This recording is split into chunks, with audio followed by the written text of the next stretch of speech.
আমার নবীর সব বুঝে, এটা বুঝে না।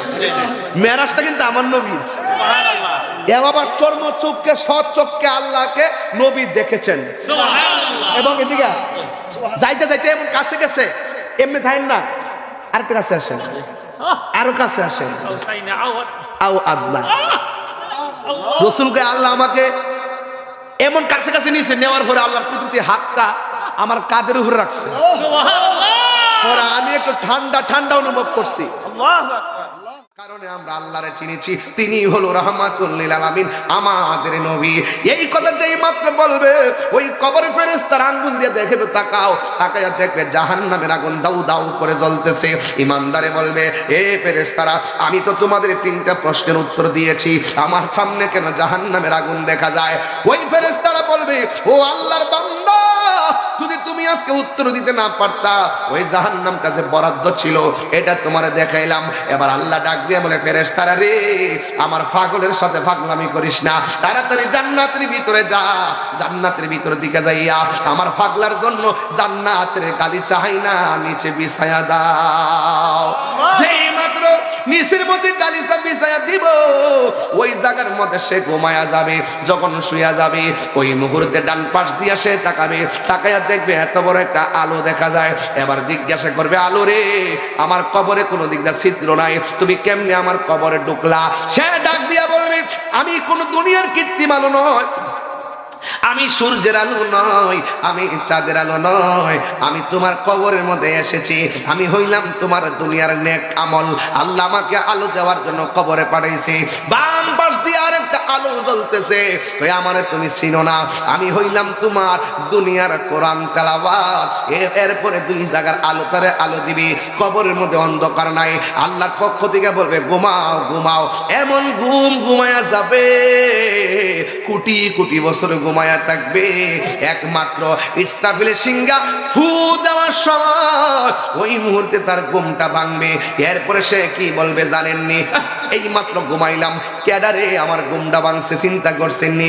কোটি কোটি বছর এক ঘুমে চলে গেছে, ইমানদারে কোনো টের পাই নাই। দেখছেননি মেরাজে যাওয়ার সময় আমার নবী উযু কইরা গেছে, আয়েশা দেখে উযুর পানি গড়াইতেছে, শরীয়তের দৃষ্টিতে মনে হয় যেন 5 সেকেন্ড। আবার শিকলটা লড়াইয়া গেছে, আয়েশা দেখে শিকলটা লড়তেছে, শরীয়তের ভাষায় মনে হয় 5 সেকেন্ড, কিন্তু হাকিকতে 27 বছর আল্লাহ কাটায়া নিছে, কেউ টের পায় নাই। জোরে করে আল্লাহু আকবার। ওই কবরের ভিতরে বেঈমানদের জন্য মনে হবে একটা দিন মানে অনেক বছরের মতো, কিন্তু ইমানদাররা এক ঘুমের মধ্যে যখন কাটাইয়া দিবে, আল্লাহ বলতেছেন, ওয়া মিনহা নুখরিজুকুম তারাতান উখরা। এই কবরের মধ্যে ইমানদার হোক বেঈমান হোক, একদিন ইসরাফিলে সিংহা ফু দিলে, ও আখরাজাতিল আরদু আসকালাহা। এই আয়াতের তাফসীরের মধ্যে মুফাসসিরিন کرام বলতেছেন, জমিন তার বোঝাগুলো বের করবে। এক তাফসীর লেখছেন স্বর্ণের বোঝা বের করবে, কয়লার বোঝা বের করবে, খনির বোঝা বের করবে। আরেক তাফসীরের মধ্যে লিখেছেন, এখানে বোঝা মানে হলো কবরের লাশগুলো, নিচের লাশগুলো তারা উপরে উঠে যাবে। একটা ময়দানের দিকে সবাই হাঁকিয়ে যাবে, ওই ময়দানের নাম হলো হাসরের ময়দান। অনেকে মনে করে হাসরের মাঠটা মনে আসমানের উপরে, কেডা কইছে আসমানের উপর আপনি জানেন না? হাসরের মাঠটা হলো শাম অথবা সিরিয়ার মধ্যে, ওই জায়গার মধ্যে হাসরের মাঠ হবে। এই মাঠটা একদম তামার মাঠ হবে। ওই মাঠের উপরে আমরা উলঙ্গ অবস্থায় একজন একজন করে যাব। আগুনে যে পুরাইছে আগুন থেকে বের হয়ে যাবে, পানির মধ্যে যে ডিব্বা মারা গেছে পানি থেকে বের হবে, কবরে যে ঢুকছে কবর থেকে বের হবে। এমন ভাবে তারা বের হয়ে ওই মাঠের মধ্যে যাবে। মাথার 8 বিঘা উপরে সূর্যটা থাকবে, নিচে হলো তামার মাটি, আর মাথার উপরে হলো সূর্য। ওই যখন তামার মাটি আর সূর্যের মিশ্রণে ওখানে যাবে, মাথার 8 বিঘা উপরে সূর্য থাকবে।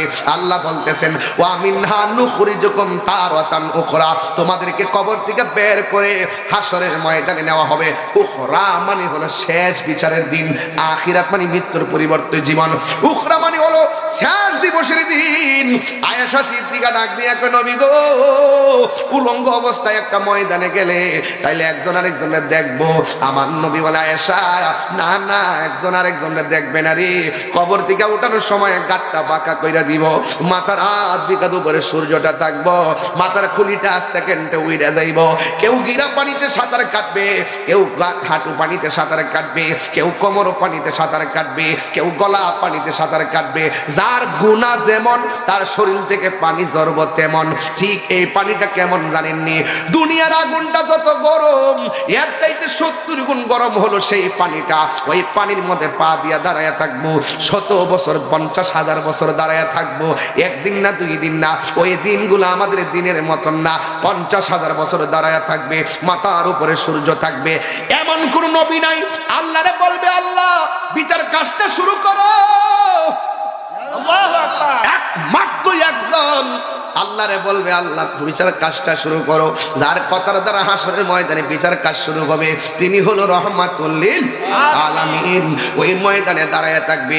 এবার দেখেন পোল্ট্রি মুরগি মেশিনের ভিতরে দিলে যেমন করে পাখনা গোলা খুলে যায়, গরম পানির মধ্যে হাঁসটা ফেললে যেমন করে পাখাগুলো খুলে যায়, এমন ভাবে বডির গোশতগুলো হাড্ডি থেকে আলাদা হয়ে যাবে, কঙ্কাল হয়ে দাঁড়ায় যাবেন।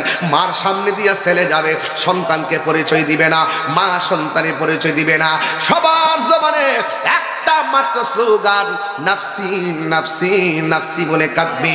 এবার আল্লাহর কাছে এক শ্রেণীর বান্দারা বলবে আল্লাহ আমরা তো আযাব সহ্য হয় না, ওইলে ইয়েস অথবা নট, দোজখে দাও নাইলে জাহান্নামে দাও, এই গরম পানি আর সহ্য হয় না।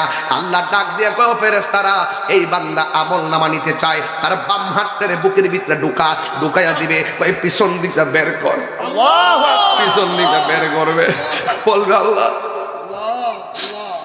গরম পানির মধ্যে দাঁড়া করে রাখছো, পেটের ভিতর দিকে হাতটা ঢুকাইয়া দিছো, তুমি আমার আমলনামা দাও।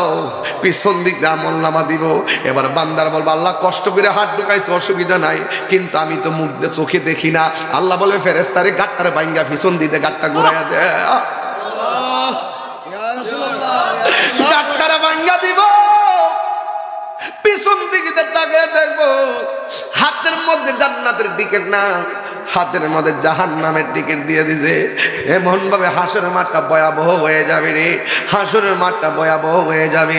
ও বন্ধু, এমন ভাবে যার যার ইয়া নাফসি বলে কাঁদবে।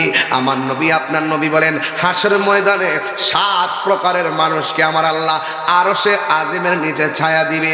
এর মধ্যে 1 নম্বর হলো আদেল, মানে হলো ন্যায় বিচারক। 2 নম্বর হলো দানশীল ব্যক্তি। আজকে যে মাহফিলে দান করেছেন আপনি মনে করবেন না আপনার লস হয়েছে, আপনি কিন্তু হাসরের মাঠে স্থান পেয়ে গেছেন। আমার নবী বলেন যারা দান করবে, দানশীল ব্যক্তিগুলোকে আমার আল্লাহ আরশে আজিমের নিচে ছায়া দিয়ে দিবে। 3 নম্বর হলো যে এই ছেলেটা আজান শুনলে ঘরে মন বসে না, আজান শুনলে বাজারে মন বসে না, মসজিদে যাইবার লাগা পাগল হয়ে যায়। যে এই ছেলেটা ওই জিকির শুনলে পাগল হয়ে যায়, নামাজের জন্য দিবানা হয়ে যায়। আমার দেশে এমন কিছু মুরব্বী আছে ফজর আজান দিলে আর ঘুমায় না, কম্বলটা ঢিল মাইরা ফালাইয়া শালটা গায়ের মধ্যে দিয়া পুষ্করির পানি দিয়া উজু কইরা তেত্তরায় হাইটটা মসজিদে চইলা যায়। চাচি জিগাই এখন জান কয় মসজিদে যাই, কয় কেন? কয় মসজিদে গিয়া বইয়া থাকলে মনে বড় শান্তি লাগে। এমন ভাবে মসজিদে চলে যায়। আমার নবী বলে ও পৃথিবীর মানুষ, যারা মসজিদের প্রতি যার মনটা ঝুঁকে আছে, ঘর ভালো লাগে না মসজিদ ভালো লাগে, বাজার ভালো লাগে না মসজিদ ভালো লাগে, এই মানুষটির জন্য আমার আল্লাহ নিজে আরশে আজিমের ছায়া দিবে। এরপরে 4 নম্বর কোনটা জানেননি? 4 নম্বর হলো যৌবনকালে যারা ইবাদত বেশি, ও যুবকের দল পায়ের মধ্যে বইলা দিয়া যায়। এই সময়টা বড় দামি। মুরব্বী বয়সে ভালো করে সেজদা করতে পারে না, রুকু করতে পারে না, শরীরটা দুর্বল হয়ে যায়।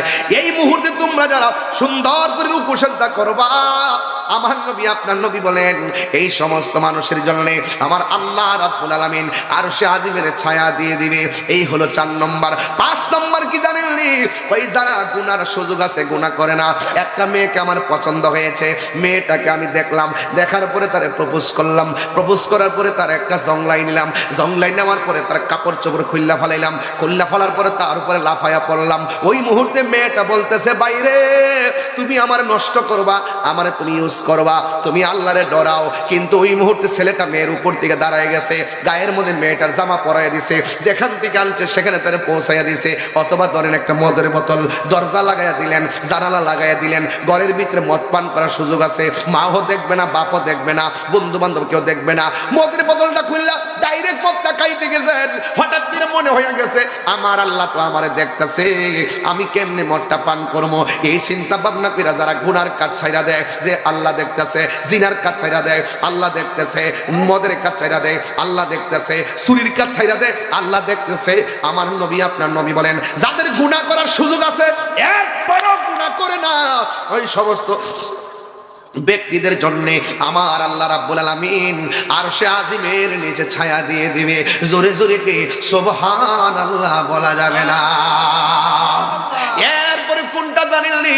এরপরে হলো আমি আপনাকে ভালোবাসবো নবীর জন্য, আমি আপনাকে ভালোবাসবো আল্লাহর জন্য। আমি যদি সুদ খাইতাম, গাঞ্জা খাইতাম, আমার দাওয়াত করতেন। আমি নবীর শান গাই, আমারে ভালোবাসেন। আপনারা নবীর শান শুনেন, আমি আপনাদেরকে ভালোবাসি। এই যে ভালোবাসাবাসি ফাঁকা যাবে না, এই ভালোবাসাবাসির কারণে আমরা ওলি আল্লাহকে ভালোবাসি, ওলি আল্লাহর নবীকে ভালোবাসে। আপনারা আমাকে ভালোবাসেন, আমি নবীরে ভালোবাসি, আপনারা নবীকে ভালোবাসেন, তাই আমি আপনাদেরকে ভালোবাসি। এই যে আমার নবী বলেন, আল্লাহর জন্য যারা একজন আরেকজনকে ভালোবাসে, নবীর জন্য একজন আরেকজনকে ভালোবাসে, আমার আল্লাহ তাদের জন্য আরশে আজিমের নিচে ছায়া দান করে দিবে। চিৎকার মেরে কে আল্লাহু আকবার বলা যাবে না? তাইলে হাসরের ময়দানে সব নবীগণ নাফসি নাফসি বলে কাঁদবে, একজন মাত্র পয়গম্বর উম্মতি উম্মতি বলে কাঁদবেন। আমার নবী আপনার নবী আল্লাহর ডাক দিয়ে বলবে, আল্লাহ এই সমস্ত বান্দাগুলা কেডা গো, যাদের গায়ের মধ্যে জাহান্নামের শিকল ফেসায় রাখছো, একদিকটা গরম পানি, বডির মধ্যে জাহান্নামের শিকল, কারণটা কি? আল্লাহ ডাক দিয়া বলবে, ও বন্ধু, এরা কারা জানেননি? এরা হলো দুনিয়ার মধ্যে ওই সমস্ত বান্দা যারা মা বাবার মনে কয়েকটা ফায়ের মধ্যে বইরা বইলা দিয়া যায়। তাহিরিরে যদি 1 মিনিটের জন্য ভালোবাসা থাকেন, মাঝে মাঝে মুরব্বী আব্বারা বইয়া রয়েছে, পুত্রে ওই বাপেরে কোনোদিন কষ্ট দিয়েন না, ওই বাপেরে কষ্ট দিয়েন না।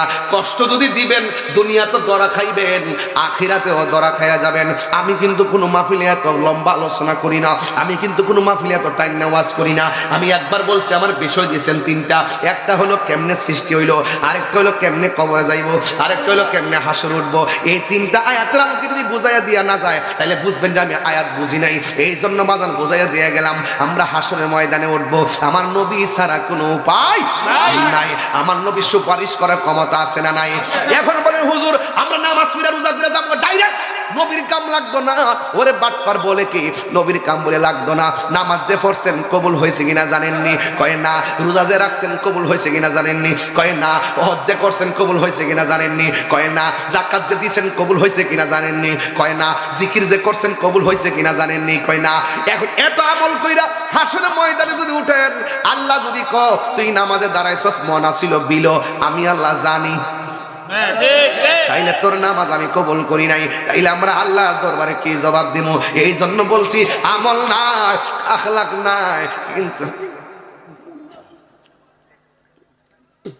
কিন্তু আমাদের অন্তরে নবীর মহব্বত আছে না নাই? আর জোরে কন্যা আছে না নাই? এই জন্য আমি সুরে সুরে বইলা দিয়া যাই, নাই কোনো বন্ধুগণ, নাই দহরদি, নাই কঠিন দিনে আমার নবীজি বিনে, নাই কোনো বন্ধুগণ, নাই দহরদি, নাই কঠিন দিনে আমার নবীজি বিনে। রোজ হাসর কঠিন দিনে রাব্বুল আলামিন ওয়াহিদুল কাহ্হার বলিয়া সাজিবেন হাকিম, থাকিবে না দয়া মায়া স্নেহ মমতা, কেউ হবে না কারো জন্য যাবি নদাতা। হায় হায় হাহাকারে কইরা যাবে ধনী, পিপাসায় ফাটিবে ছাতি, মগজ গলে পানি, কান্দিয়া জানাই কান্দিতে থাকিবে সেদিন আদমের আওলাদ, কান্দিয়া জানাইব তারা তাদের ফরিয়াদ। জোরে জোরে কি আল্লাহু আকবার বলা যাবে না? ওই দিন ওই দিন ওই দিন ওই দিন আরে কান্দে নবী, ইয়া উম্মতি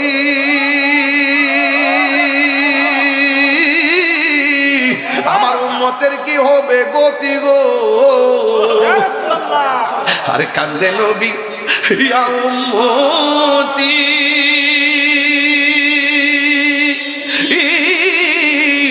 আমার উম্মতের কি হবে গতি গো, ওরে উম্মতের জান্নাতিয়া শান্তি দাও হাবিবের প্রাণ।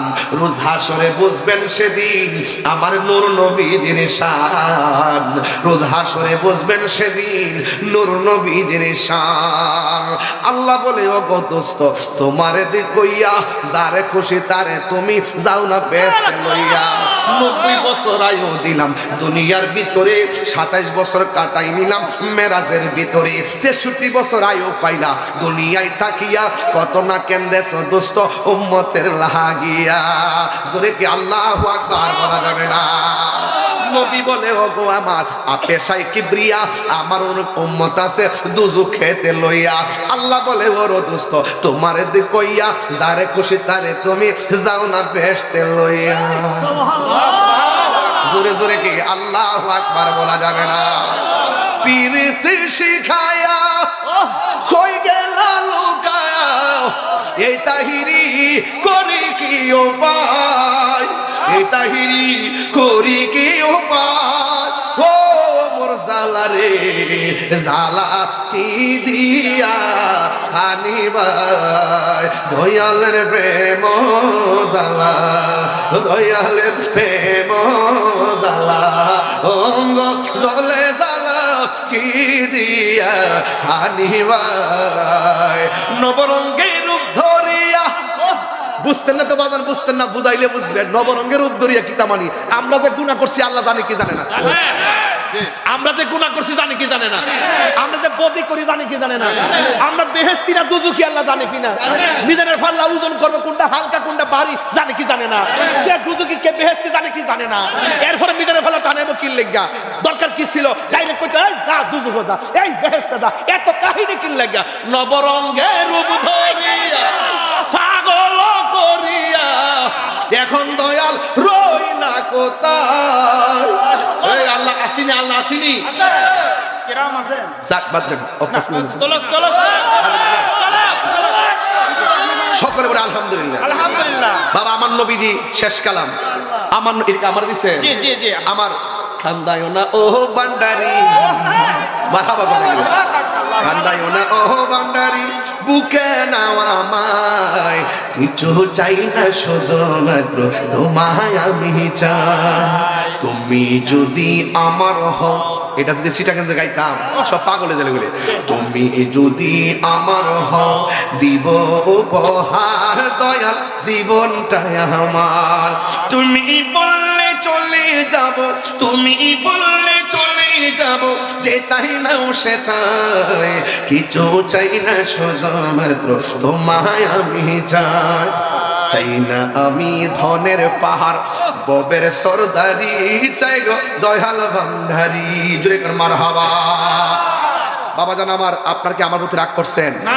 আমার মনে হয় সোনারঘাটে এই প্রথম কোনো টাইম না ওয়াজ করবো। কিরে বিষয়টা অনেক লম্বা, আমাকে স্টেপ টু স্টেপ যেতে হবে, এই জন্য চিল্লাই চিল্লাই গেছি, কোন রকম একটা বুঝ একটা দিয়া গেছে। বাবা রে আমরা কিছু নাই, নবী আছে। ইয়া রাসূলুল্লাহ উনজুর হালানা, হে রাসূল আপনি আমাদের দিকে তাকান। ইয়া রাসূলুল্লাহ ইসমা ক্বালানা, হে রাসূল আমাদের কথা একটু শুনেন, আমরা সব ছেড়ে দিব আপনার জন্য, আমরা পৃথিবীর সব কুরবান দিব শুধু আপনার জন্য। হাসরের মাঠে আমরা কোনো আমলের বাহাদুরি নাই। কিরে বাজান বয়স কত? 60। শৈশবকাল গেছে 8 বছর, কত হইছে? কত? ঘুমে গেছে গা 20 বছর, কাজে কর্মে গেছে গা 10 বছর, বুড়া কালে গেছে গা 8 বছর, 14 বছর হিসাব কিতা। আমি দেখতে 60 বছর সবদি ঘুম হয়ে গেছে গা, হুদু দি গেছে গা। বুঝেন না আল্লাহ যে কইছে আমি মায়া কইরা বানাইছি, বুঝাইতে বুঝছ না রে বাবা। খেলাটা যে কিতা খেলছে মালিকে, এটা আমি বুঝাইতে পারতাম না। যাক আর পারতাম না, বাড়লে মানুষ আমার পাগল কইব, আমি আর যাইতাম না।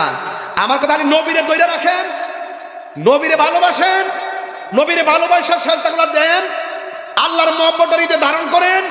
যদ্দুরি পারছেন করতেছেন তো কইরা যান। হাকিকতে কোথায় ছিলাম, কোথায় আসছি, কোথায় যাব, এই তিনটা বেদ করে যান। যাওয়ার আগে তো নবী কৃষ্ণপুর।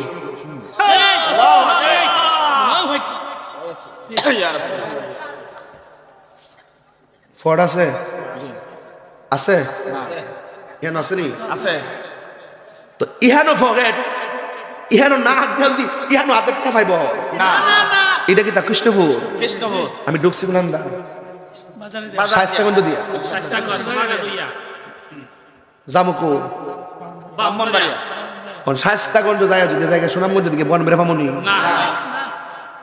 আল্লাহর জালা দুরাই না রে ওই গাছটি তো ওয়াজই বুঝে না, এই ডাব্লিউডি ওয়াজই বুঝে না, কখনো দাঁত ফালালে কাম হইতো না। 9.5 লক্ষ বছর ইবাদত কইরা এরপর লানাতের জিনজিল একমাত্র নবীর না মানার কারণে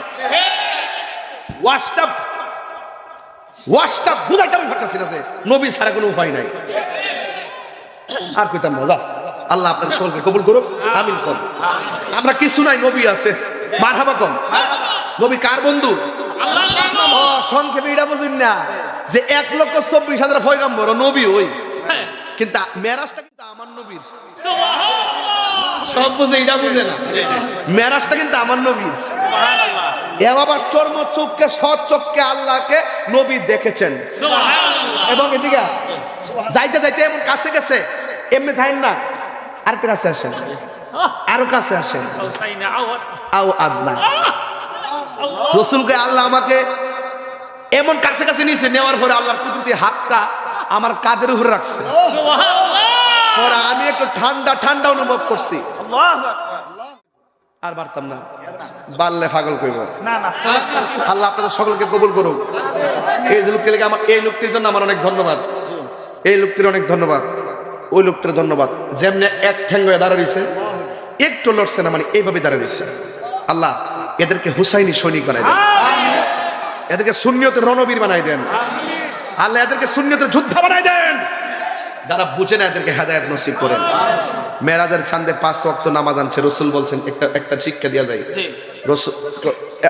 রসুল বলছেন কবরের মধ্যে সবচাইতে ভয়ঙ্কর আযাব হবে বেনামাজির। কি নামাজির? এর বেনামাজির প্রথম আযাব হলো কবরে যে প্রথম রাতের যে আযাব আছে না, কবরের প্রথম রাত্রে একটা আযাব আছে, এটা ভয়ঙ্কর। এটা টেকেল দেওয়ার মতো ক্ষমতা কারো নাই। শুধু মানুষ আর জিন ছাড়া যত প্রাণী আছে তার চিৎকার আওয়াজ শুনে দুই পাশের মাটি দুই প্রান্তে যায় বেনামাজির এমন একটা চাপা দিব, হাড্ডিগুলা গুড়া বানায় ফেলবে। ফারুকদের কয়ে দিয়ে যে বাজান নবীর মহব্বত করে নামাজটা পড়বেন। রসুল দুনিয়া থেকে যাওয়ার সময় শরীয়তের পর্দার আলাদা হওয়ার সময় কইছে সালাত সালাত সালাত। আমি রবের দিদারে গেছি, রব আমার 5 ওয়াক্ত নামাজ উম্মতের জন্য উপহার দিচ্ছে। তো উম্মতের দরকার সেই উপহারটা কিয়ামত পর্যন্ত রক্ষণাবেক্ষণ করা। কথা কন ঠিক কিনা? বাজার নামাজ লাগবো নি, নামাজ লাগবো নি। হাসরের মাঠে প্রথম হিসাব হইব নামাজের হিসাব। বাজান অবাজান ফারুকদের কি বাজান এতক্ষণ টেহা কালেকশন করছি না, আমার একটা ফুলা দাঁড়াই কোন জানি হুজুর কালকের ফজর থেকে আমি 5 ওয়াক্ত নামাজ পড়বো, শুধু একটা ছেলে দাঁড়ান তো, মিছা তো কেন না, সত্যি করে দাঁড়ান। আমার নাম কি? গিয়াসউদ্দিন। বাড়ি কো? আব্বা আম্মা আসেনি? ওহো, তার আম্মা নাই। আল্লাহ তার আম্মাটা জান্নাতবাসী করে। তার মা যদি আজকে হতো যে তাহিরির সামনে নামাজের ওয়াদা করছে, মা বহুত খুশি হইতো। তবে আমি বিশ্বাস করি এই ফুলা যখন নামাজে দাঁড়াই যাবো তার মা কবরে হাসতে থাকবে। সন্তান দোয়া করলে মার জন্য কাজে লাগে কি লাগে না? আল্লাহ যেন কবুল করে আমিন কর। আর কিছু লাগবে? আসেন দাঁড়াই নবীর সালাম দেয়া।